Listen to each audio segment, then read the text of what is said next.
Welcome back, everyone. I'm Dr. Catherine Y. Brown. Today, I am excited to introduce you to Yvonne Snyder. Welcome, Yvonne. Thank you, Catherine Brown, Dr. Catherine Brown.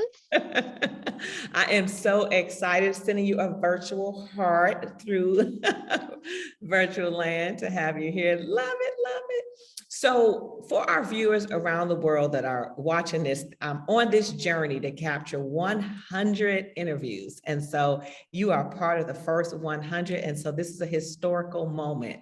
And I want people to know, who is Yvonne? So tell us about just you and your background. Well, I've lived in Washington State my entire life. If they'll pay me to be creative, I will do it. I have been a floral designer. I have been a chef, a seamstress, a jewelry designer, a goldsmith. And I like to create. I'm a mom of 2 adult children and just living the best life I can. I love it. I love it. Now, tell me a little about your PH journey. When did the 2 letters PH enter your world?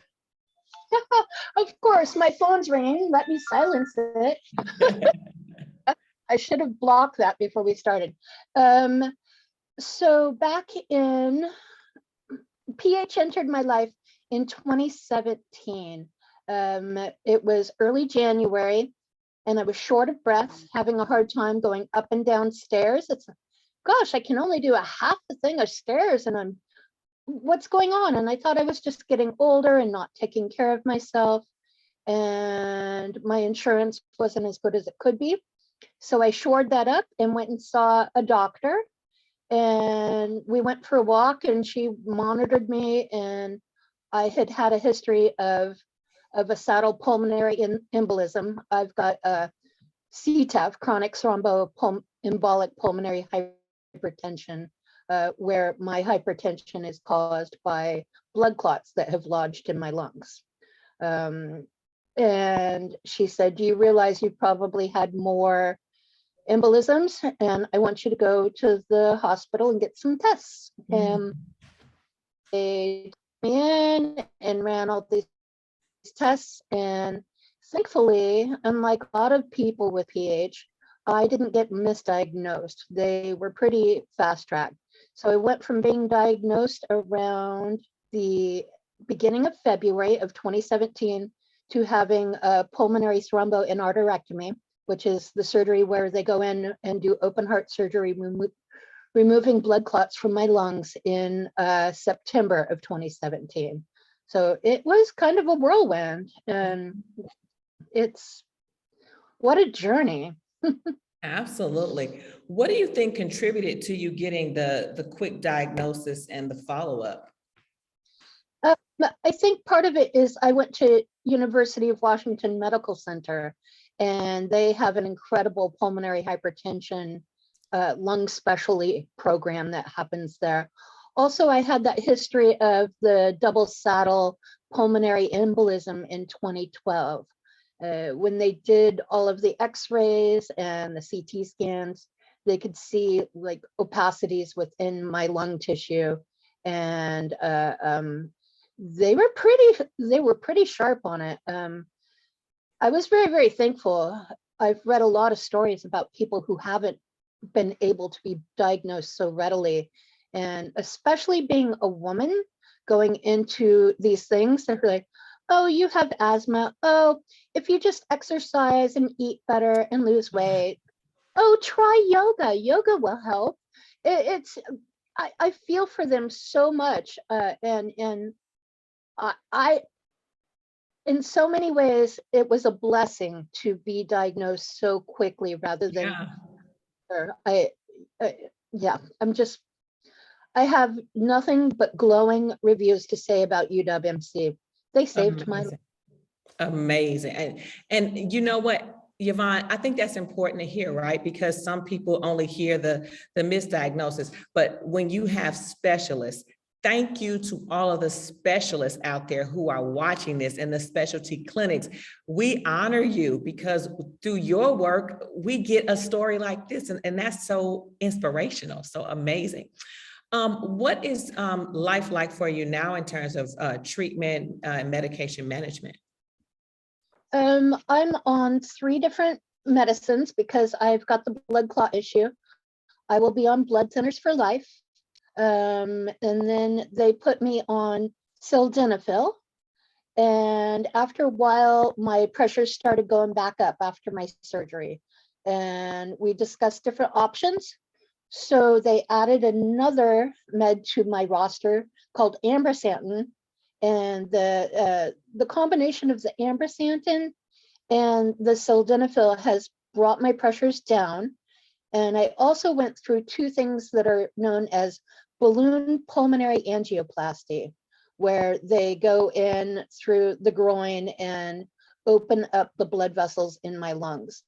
That gave me quite a bit more functioning, because I was walking up the stairs again and feeling short of breath and sometimes dizzy. Prior to becoming sick, I was the lead pastry chef at a catering company, and I was not able to resume my duties because I couldn't lift a 50-pound bag of flour and deal with all the dust that comes from sifting flour and powdered sugar, standing on my feet for 8 or 10 hours in a hot kitchen and lifting giant sheet trays. And, at the time of my diagnosis, I had just turned 50. So, it's kind of hard to get a job when you're over 50 and female anyway, unless you've got a resume as longer than your arm. So because my pulmonary pressures are high, I qualified for disability. I went in, put in all of the paperwork myself, did not need an attorney, and I was not denied. I did not have to appeal, which was awesome. But also it made me realize, wow, I am really sick, because it's a self-denial thing for me. It's like, I've always been capable and the person who could get things done. It's been a retooling of my life to learn how to ask for and accept help. That's my biggest challenge, I think, in many, many ways. Yes, Yvonne, can you speak to that process a little more? Because I really feel that your words are going to help someone who is also experiencing that. Could you just expound a little? I just really feel like it's going to help. Oh gosh.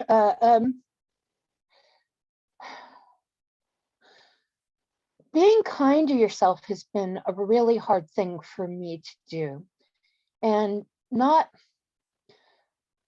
beating myself up over what I can't do. It's been almost 5 years since my surgery, and recognizing that I can still find quality of life in this. I have to rethink how I do things. Um, you know, everyone, I've heard people say, oh, it must be wonderful to be on disability and have all your time be your own. Heck no, I loved working. I loved doing things like that. And, with the way the medical system is set up, well, the healthcare system and disability, I can't go out and work even a part-time job if I wanted, because I'd just be right over their cap where I wouldn't get health care. My meds are $10,000 a month, and I regularly have procedures that run about 50 grand a year, if not more, depending on where I'm at in my health journey. And it's been really hard. Back in 2019, I took about 6 months off of going to the doctor. I took my meds. I was a good kid that way, but I just wanted to pretend I wasn't sick. And I didn't suffer too many consequences as a result, but it wasn't the best thing. But it's okay to take a break, if that's what you need to do. If that's what you need to do, yeah. I'm not sure people understand. Oh my gosh, you brought up so many points that people need to know about. The cost of healthcare. Oh my goodness. I live in Seattle, Washington, and I'm on disability and getting, I am fortunate. I have a friend who has a lovely basement that I get to live in for very, very affordable.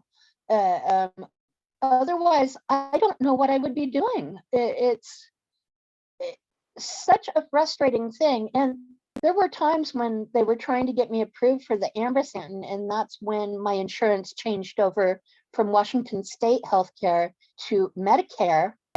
And I kept getting denied on the meds my doctor prescribed me. I mean, what the heck is that about? That's not acceptable. How dare an insurance company say, you need to try beta channel blocker calcium stuff first? It was just absurd. So that's kind of why I took the break in 2019, is that struggle was horrible. And also, when you're female and in your reproductive years, or even towards the end of your reproductive years, you have to sign all these forms. I think they call it the REMS program, some sort of regulation of making sure that you don't end up getting pregnant and damaging the fetus because of the drugs. And if you are prior to menopause, you have to take monthly pregnancy tests in order for them to release your medication.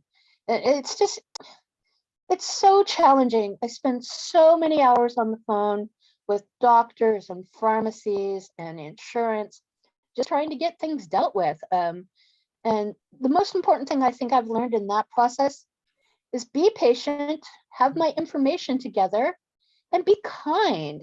I mean, these poor people on the end of the phone, it's not their fault. And yelling at them isn't going to get you the services you need. And they don't understand what I'm dealing with on a daily basis. It's a full-time job having a progressive chronic illness.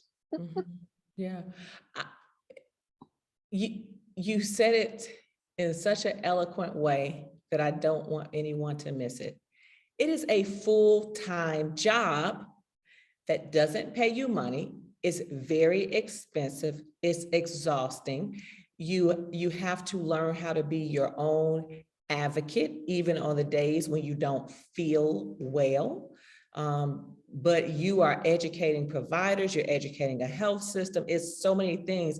Yvonne, what is it that we need to do in terms of maybe advocacy or legislation, or what do policymakers need to know? Maybe that's the bigger question.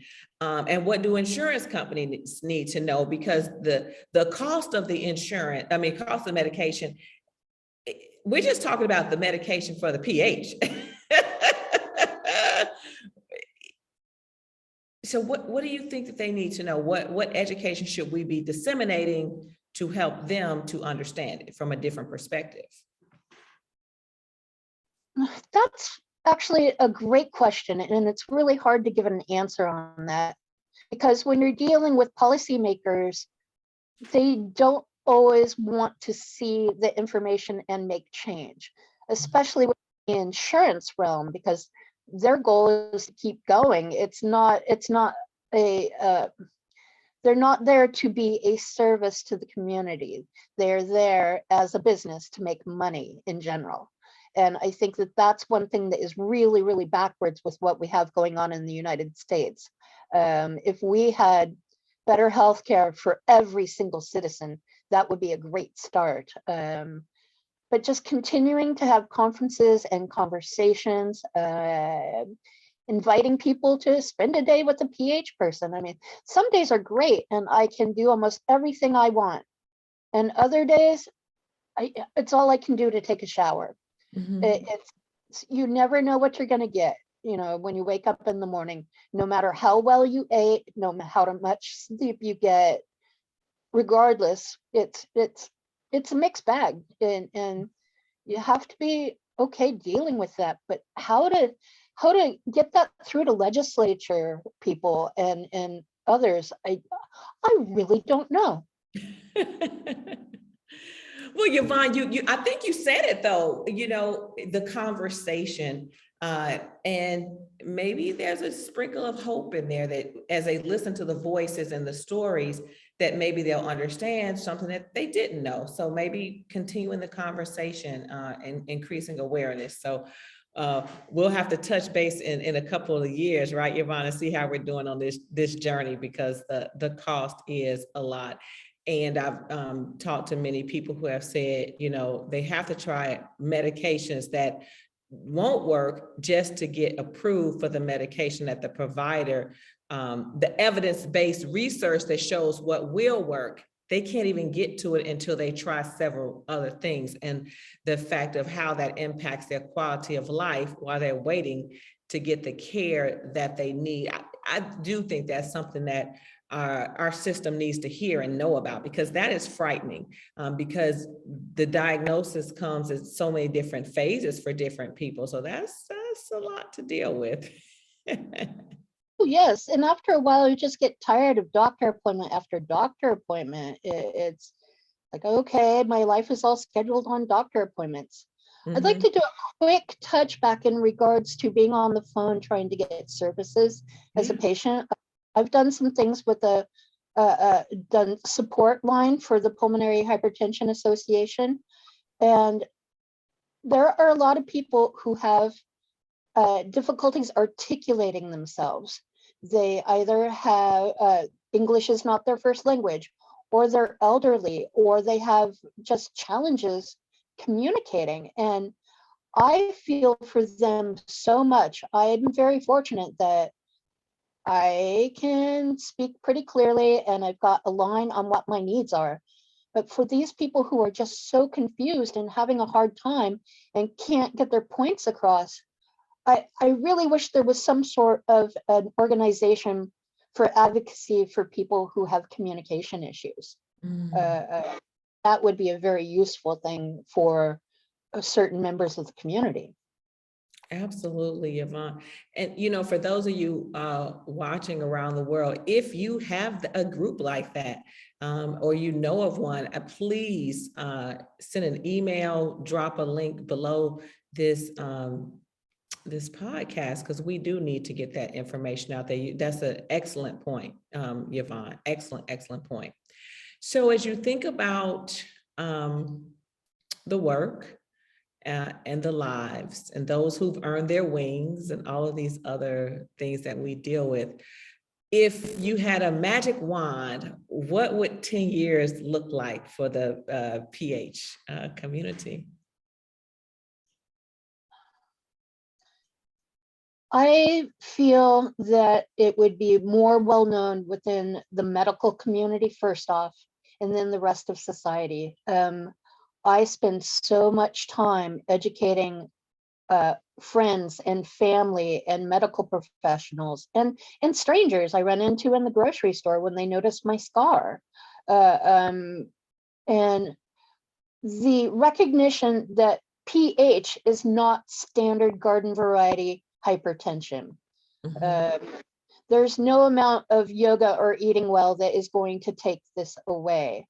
I mean, for heaven's sake, when I was first starting to talk about my illness with my friends on Facebook, I have this interesting friend who recommended that maybe I should try this extract from some indigenous South American plant that they use for heart this and heart that. It's like, for heaven's sake, I'm not really into the standard medical system and pharmaceuticals, never really have been, but I am not going to take some weird plant extract on your suggestion. I'm going to talk to my doctor about it. It's really goofy, the things people come up with. And after a point, you got to pick your battles and choose who you want to share information with. And it's the first rule of Rare Disease Club is tell everyone about your rare disease.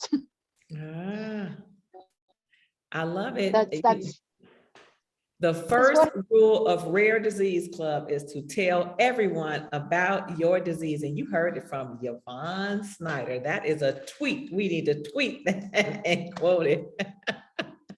So Yvonne, a lot of people that might come across this, they may not understand what pulmonary hypertension is. Maybe they're watching it, and you do a lot of education in the community.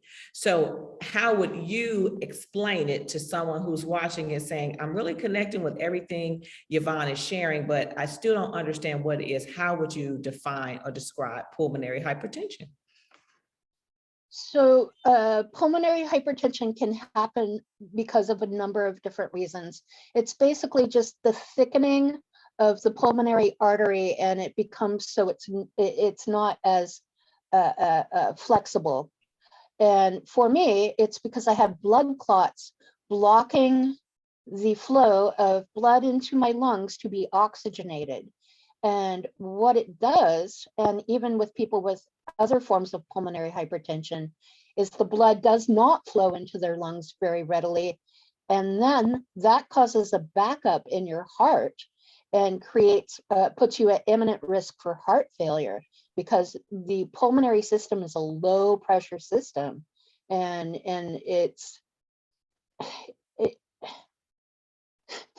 Google it, you'll find it. There's some great diagrams and such. I want more people to know about it, and it's not our fault. There's nothing that we did that caused this. Sometimes it's genetics, and quite often it's idiopathic. We don't know. Mine, they don't know. It doesn't have to be an immediate death sentence. When I first started researching this, I was scared. I was absolutely frightened. I'd read as much info as I could get, and then I'd take a break. And when I first read it, they were saying 5 to 10 years was probably my lifespan, even after surgery. It's really challenging when you're sitting there with the surgeon and he says, if you don't have the surgery, you have a 10% chance of being alive next year. Those are some really hard facts, and I've never had to deal with something so, my mortality in such a way. And just people with PH need to educate themselves so we can educate others. Taking care of yourself. Remember to set that alarm so you remember to take your meds. That's one of the hardest parts for me. And just be kind to yourself. If you can't do it, it's okay, and it's okay to ask for help. Yvonne, I love it's okay, and it's okay to ask for help. That is something that many people don't understand what it feels like. And I remember going through this with my mother. When you go, they give you a diagnosis, they give you a prognosis, and in some instances, they give you a doctor's appointment for 6 months later. Imagine what that feels like. You know, somebody saying like, you know, you maybe 2 years or less, give or take, and I'll see you in 6 months. It is terrifying. And all you do have is resources, and you're reading things, but even that can be overwhelmed. So I love how you said you took a break from it. Sometimes you just can't read it all and do it in one sitting. So I say that to say thank you for sharing that, because someone might be feeling exactly where you were, and they might not understand that it's okay to be kind to themselves. They needed to hear today that it's not that you did something wrong. I just really feel so passionate. Someone needed to hear that, Yvonne, that you didn't do anything wrong. It's not your fault. Because you feel like you've done something wrong in some instance. You're like, well, what did I do? I remember brainstorming my mother. She's like, well, I didn't smoke, I didn't drink, I didn't do this, I didn't do this. And because she was a nurse, she was like, I didn't do any of these things. And you're trying to identify it. And sometimes, as you said, it just happens and you don't know, but there is hope. And you can still do things even though they might be differently. Another thing, if you could touch on, I'm not sure if you've experienced this, everybody, well, let me rephrase, nobody walks around with a sign on their face that says, I have PH. And so to many people in our community, they may look like everything's fine.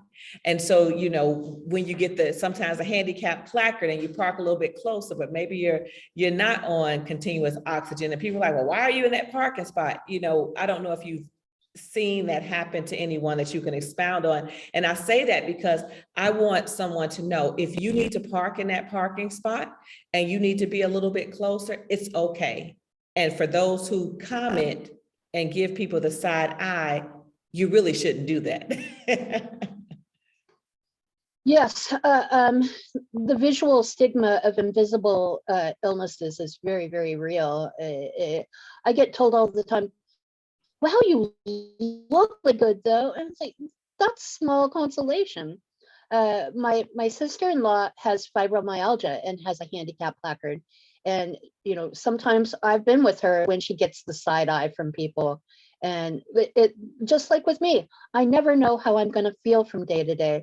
I feel very fortunate that I don't have to be on oxygen now. I was on oxygen for 3 or 4 months after my surgery. And, you know, it's kind of bizarre when your heart rate and your oxygen is all over the map. But it's funny how it becomes, you get used to it. You know, it's the stigma for invisible illnesses is very, very strong and real. And if more people could learn to just be kind to others as well as themselves, I think that would help further all of humanity. Well said. Just well said, Yvonne, but well said. Be kind. And you said it many times, and I do hope that people hear your heart, because I hear your heart. Just be kind. And we need more of that in the world. Well, I have asked you so many questions. Is there anything that you want to share that I have not asked you? I encourage anybody with PH to reach out to support group. PHA is an amazing resource, and I'm part of a couple of Facebook support groups for a variety of PH things. One is specifically CTAP, and you know, remember your doctors when they're trying to diagnose what's going on with you. They are looking for horses, what is generic and regular and normal. They're not looking for zebras. And when you get into the PH zone, you're a unicorn. So remember you're special and you're sparkly like a unicorn, and just keep fighting. Oh, I love it. So remember you're special and sparkly like a unicorn, and that gives us a reason to keep fighting. I thank you for being part of this, the work that we're doing at the RBW PH Awareness Group on the journey to interview 100 amazing voices of our PH community. It continues, and you are part of that history and that conversation. So again, I just salute you. And I thank you because I want people to know the community exists, and that community, we might be smaller than other communities, but we embrace each other with love, and we're here for each other. And that really is what matters most. We don't want anyone to feel alone, that they're in this fight alone. There's hope, there's resources. I hope people go down all the videos of this podcast, because it's going to be 100 eventually, and listen to the voices and those people, because it's a community that has embraced us with love, and we're so ever so thankful. So thank you again, Yvonne, for being here with me today. And for our viewers, thank you again for joining and tuning in. Please like, share, follow this message, share your journey in the comments. You have met the amazing Yvonne Snyder, who is continuing to advocate and give voice. And guess what? She's doing it with love. And that is a beautiful, beautiful thing. Until next time, I'm Dr. Catherine Y. Brown, and I will see you all soon. Bye. Thank you, Yvonne. I appreciate you so much.